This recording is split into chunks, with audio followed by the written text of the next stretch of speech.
Assalomu alaykum hamkasblar. Men mana Sharq Yulduzi mahalla fuqarolar yig'ini Mikrokredit bank agenti Usmonovman. Mana shu bizning hududimizdagi 7343 konturidagi nohot payadaman. Mana nohotlarimiz xudo xolasa mana shu 15 sotidan berilgan fuqarolarimiz juda ham ajoyib, juda ham chiroyli qilib mehnat qilishgan.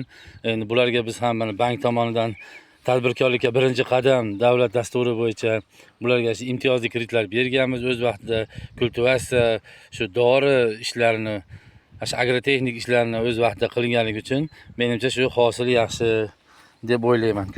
Xudo xolasa ko'zlagan hosilda olmoqchimiz.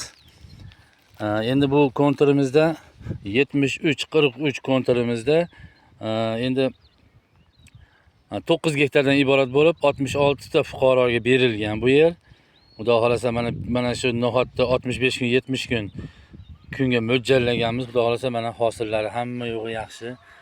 Buni olgandan keyin ikkinchi hosilni ham olib ulguradi deb o'ylayman. Qancha yordam kerak Mikrokredit bank tomonidan xudo xolasa beriladi.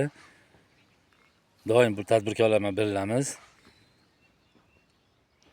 Xudo xolasa mo'ljallagan hosildorlikka olamiz degan umiddaman.